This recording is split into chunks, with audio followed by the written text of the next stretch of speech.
जेकॾहिं ही चौरस हिकु स्क्वायर यूनिट जो आहे त हेठि ॾिनल मुस्ततील ए या रेक्टेंगल ए जी एराज़ी छा थींदी? हिन शिकिल जे अंदरि ही नंढड़ा चौरस जेके आहिनि इन्हनि सभिनि जी जेकी माप आहे उहा हिकु स्क्वायर यूनिट आहे। इन्हनि जे ज़रिए एरिया मालूम करणो आहे कंहिंजो, रेक्टेंगल ए जो। ऐं रेक्टेंगल ए किथे आहे? उहो ही आहे रेक्टेंगल ए। सो ॾिसंदासीं त हिन रेक्टेंगल जे अंदरि केतिरा स्क्वायर्स अचनि था, यानी मुस्ततील ए जे अंदरि केतिरा नंढड़ा नंढड़ा स्क्वायर्स या ही जेके चौरस अची वञनि था, उहो थी वेंदो एरिया कंहिंजो, रेक्टेंगल ए जो। सो पाण हिन खे मुख़्तलिफ़ तरीक़नि सां मालूम करे सघूं था। सभ खां पहिरियां मां हिन तरीक़े सां हिन खे मालूम थो कयां। सभई लाइनूं या ही कतारूं जेके मिलियल आहिनि इन्हनि खे पाण में मिलायां थो। इन्हनि खे पाण मिलाइण सां छा थी वेंदो, मूंखे सभई नंढड़ा नंढड़ा स्क्वायर्स मिली वेंदा। सो हाणे मां ॻणींदुसि 1 2 3 4 5 6 7 8 9 10 11 12। सो 12 स्क्वायर यूनिट्स आहिनि हिन रेक्टेंगल जे अंदरि। यानी मां चई सघां थो त ही मुस्ततील 12 स्क्वायर यूनिट्स ते मुश्तमिल आहे या 12 यूनिट स्क्वायर कवर करे थो।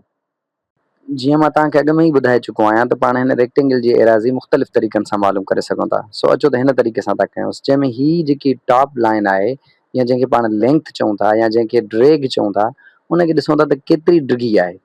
मालूम थियो त 4 यूनिट्स हीअ ड्रैग डिघी आहे। इन जो मतिलबु इहो थियो त जेकॾहिं मुस्ततील जो मथियों हिसो असां ॾिसूं त उन में असांखे 4 यूनिट स्क्वायर मिलनि था। ऐं जेकॾहिं विड्थ या वेकर में पाण ॾिसूं त इहे स्क्वायर्स केतिरा ईंदा।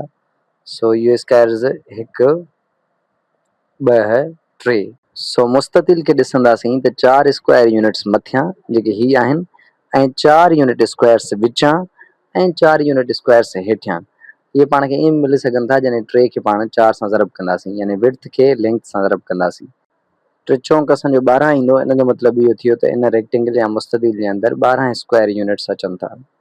अहिड़े ई तरीक़े सां पाण हिकु ॿियो तरीक़ो बि इस्तेमालु करे सघूं था, जंहिंमें पाण जीअं 3 खे ज़रब कयोसीं 4 सां, त पाण जेकॾहिं हिन खे कुझु हिन अंदाज़ में ॾिसूं, जीअं रेक्टेंगल में पहिरियों ई असां साइड खे ॾिसूं या असां विड्थ खे ॾिसूं त उन में 3 स्क्वायर यूनिट्स आहिनि। हाणे सवाल इहो आहे त इहे 3 स्क्वायर यूनिट्स खॿे पासे खां आहिनि। हीउ जेको खॿो पासो आहे रेक्टेंगल जो, अहिड़ा 3 स्क्वायर यूनिट्स हिन रेक्टेंगल जे अंदरि केतिरा आहिनि?